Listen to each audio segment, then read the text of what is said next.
Salut,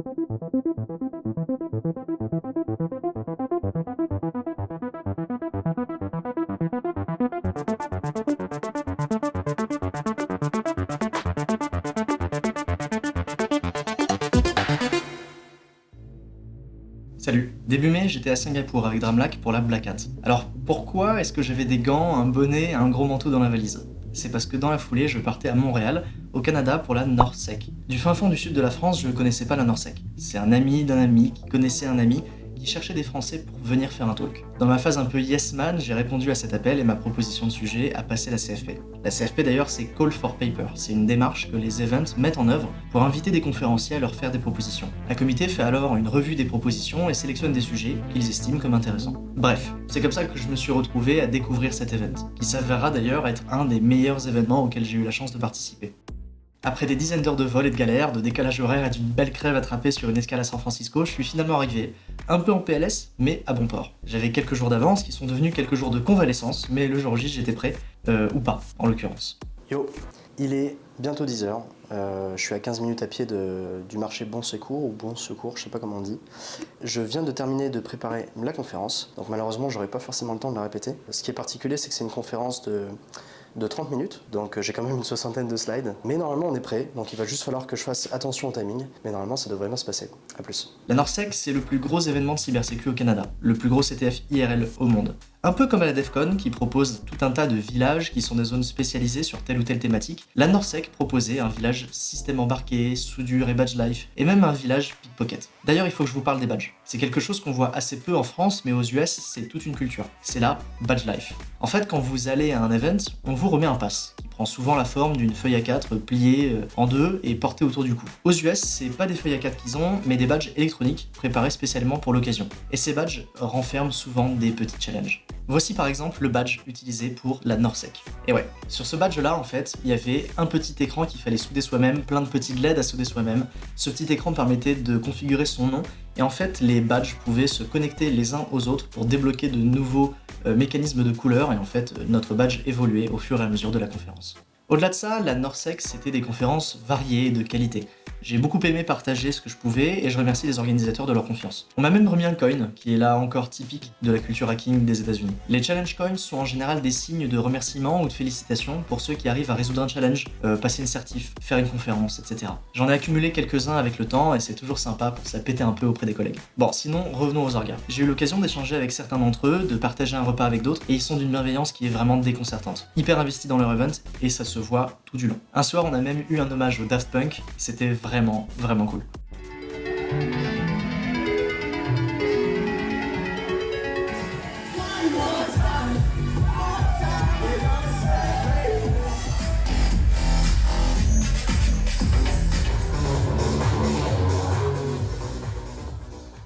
Bon, et ensuite, l'autre gros volet de cet event, c'est son CTF. Et là encore, chapeau. Il prenait place sur une surface énorme. En même temps, pour accueillir ces quelques 6 à 800 personnes, on peut difficilement faire autrement. Il y avait une thématique du genre entreprise malveillante dans une société dystopique. Et c'est d'ailleurs pour ça que le badge CTF était en forme de cravate. Quoi? Le badge CTF? Ben oui, voyons. Parce qu'à la NorthSec 2023, il n'y avait pas un badge électronique, mais deux.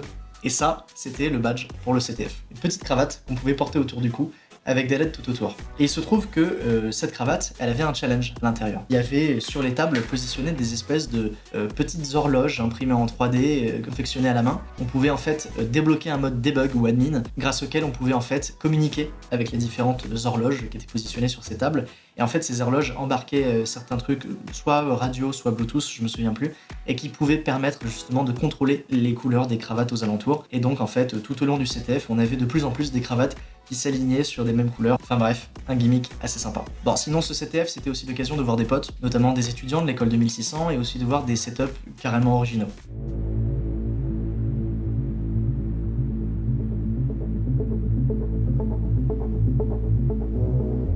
Wow.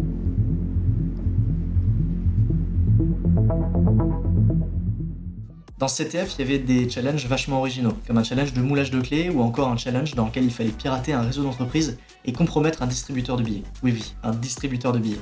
il y avait un DAB dans la salle. D'ailleurs, les orgas m'ont même confié un truc, c'est que quelqu'un avait essayé de tirer de l'argent avec sa carte bancaire sur ce distributeur, ils ont dû démonter le DAB pour récupérer la carte. Alors s'il vous plaît, quand vous participez à un truc comme ça, ne mettez pas votre carte bancaire n'importe où, et certainement pas dans un mystérieux distributeur au milieu de 700 hackers. La fin du CTF sonnant la fin de la NORSEC, mon séjour à Montréal s'arrêtait là, et je rentrais enfin chez moi. Je remercie chaleureusement les orgas pour cet excellent événement, un des meilleurs auxquels j'ai eu la chance de participer, pour être franc. Je remercie Capgemini qui, comme d'habitude, me soutient quand je vais présenter une conférence comme ça. Je remercie également Fat qui se reconnaîtra et que je connaissais à peine, mais qui m'a hébergé sur place, qui m'a présenté Montréal et qui est devenu un ami. Une fois n'est pas coutume, je laisse place à quelques interviews et je vous dis à bientôt. Bye.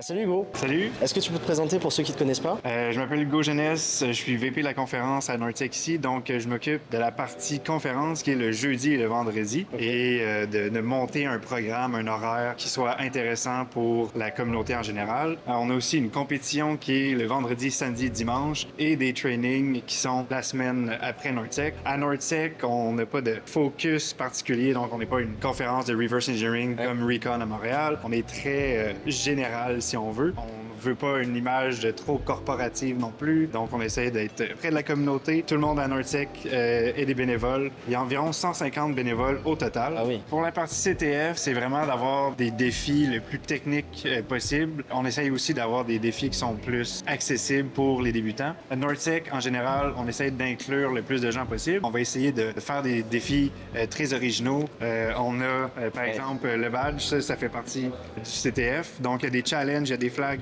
sur ce badge-là. Pour la partie conférence, il y avait une question que je me posais. Oui. Les conférences ont une durée de 30 minutes. Oui. C'est plutôt rare. En Ouais. général, sur les conférences techniques comme ça, on va être en général sur du 45 minutes à voire 1 heure. Ouais. Qu'est-ce qui a fait ce choix pour vous de 30 minutes de conférence? Question incluse. Un des gros motivateurs de cette décision-là, c'était durant la pandémie. En virtuel, c'était plus difficile d'avoir 2 tracks. Passer d'une conférence de 2 tracks, on avait plusieurs conférenciers, à seulement une track. Donc, on essayait d'avoir le plus de gens possible. Pour avoir le plus de gens possible, on réduit la durée. Et nous, qu'est-ce qu'on a trouvé par rapport à les conférenciers? Ils vont nous dire « Ah ouais, ça a été difficile. » C'est un défi pour les conférenciers, Oui. mais on coupe le gras et donc Ça, c'est clair. on arrive à qu'est-ce qui est vraiment important. Et aussi, pour une partie des conférenciers, il va y avoir des blocs thématiques. Donc, on a eu, par exemple, un bloc criminologie, un bloc Blue Team, un bloc Red Team, etc. Et donc, la partie qui va être les questions, le Q&A, va être amenée à ces présentations-là. Plusieurs conférenciers, ils font leur présentation et après ça, ils se rassemblent ensemble, prennent leurs questions, leur talk et aussi peuvent parler entre eux de leur thématique. C'est des experts dans leur domaine. Fait qu'on essaye aussi d'amener quelque chose de nouveau par rapport à ça. Bon, bah écoute, je te remercie Hugo. Merci. À plus. Ok, salut président. Oh, merci. Mon Dieu, ça commence fort. Est-ce que tu peux te présenter pour ceux qui ne te connaissent pas? Oui, je m'appelle Olivier Bilodeau. Je suis président depuis janvier, élu par notre Assemblée générale de Nordsec, la compétition, conférence et formation Nordsec. Un gros événement en Amérique du Nord. On a donc un volet formation, un volet conférence, puis un volet compétition en français, mais que dans le fond, c'est un CTF, un Capture the Flag. Un des très gros au monde et on vise à officialiser la taille de notre Capture the Flag éventuellement en ayant le record du plus gros. On a 600 joueurs, sans compter les bénévoles. Là. Et quelles sont les ambitions justement de Norsec? De devenir plus gros? Est-ce que c'est de conserver cette même baseline? Où est-ce que vous souhaitez aller? On atteint la capacité maximale de notre emplacement. Oui. On est dans le Vieux-Port de Montréal, vraiment un bel endroit. La beauté de l'événement est très importante. Le choix logique d'expansion à Montréal serait le Palais des Congrès, mais c'est une salle qui est aseptisée, où tout est clé en main, qui nous intéresse pas du tout. Maintenant, on connaît bien l'espace, on va juste fixer le nombre de billets, atteindre ça, puis on va être très à l'aise. Donc, c'est pas expansion à tout prix, c'est expansion dans un cadre où on est confortable, où les participants ont l'expérience. On a de la bière à volonté, microbrasserie québécoise gratuite. Donc à choisir en fait entre une expansion en termes de volume d'utilisateurs et l'expérience, la réponse on l'a. Exact. Ok. Le fait qu'on n'est pas une entité commerciale, qu'on est un organisme à but non ça joue lucratif, beaucoup. personne, il n'y a aucun salarié chez Nordsec. Oui. À chaque édition de Norsec, sur ces dernières années, il y a toujours eu un thème. C'est la corporation dystopique, le retour au travail. On trouvait que la rentrée COVID, avec les compagnies qui essaient de forcer les gens à retourner au bureau, on s'est dit, on va pousser ça un cran de plus. On a dit retour au travail, puis on a mis une petite sauce franc-maçonnerie, là, symbolisme obscur là-dedans. Il y a pas mal de CTF qui utilisent CTFD comme plateforme. Oui. Et vous, c'est pas votre cas. C'est parce que vous souhaitez avoir une certaine originalité ou est-ce que c'est parce que vous avez dû à un moment identifier et trouver une plateforme avant que CTFD existe? CTFD n'existait pas. On a utilisé notre propre plateforme. Là, depuis ce temps-là, on utilise Discourse, qui est un genre de Stack Overflow open source que on a énormément automatisé. Donc, on a beaucoup de workflows des posts qui sont débarrés automatiquement quand certains flags sont soumis. Puis c'est comme ça qu'on communique notre scénario. Ça mélange un peu le forum traditionnel, mais avec les votes. Oui. Donc, tu peux, comme ça, gérer un grand volume de participants. Mais nous, on s'en sert vraiment que à cause de l'API, puis des messages automatiques. Puis chaque équipe a sa propre vue, a son propre discourse. Il n'y a pas de message inter-équipe là-dedans. On fonctionne beaucoup par track. Donc, tu peux avoir une séquence de challenge linéaire d'un à l'autre, mais au lieu de le montrer comme dans CTFD, tu sais, 1, 2, 3, 4, ben nous, ça va être un forum post que quand tu vas se lever il va y avoir un autre post. Bon, pour nous, tu sais, à ce stade-ci, passer à CTFD, ça serait un recul incroyable. Oui. Là. Ces badges-là, c'est assez particulier. Moi, c'est la première fois que je voyais ça parce que c'est une culture qui est assez américaine. Et en Europe, on n'a pas beaucoup ça. Des badges électroniques pour l'entrée. Alors, je suis pas allé au CCC, donc je saurais pas te dire. C'est tout à fait probable. Mais pour le coup, en France, en tout cas, moi, je l'ai pas vu. Est-ce que tu peux nous raconter un peu les étapes de conception, d'imagination, de fabrication d'un badge comme ça?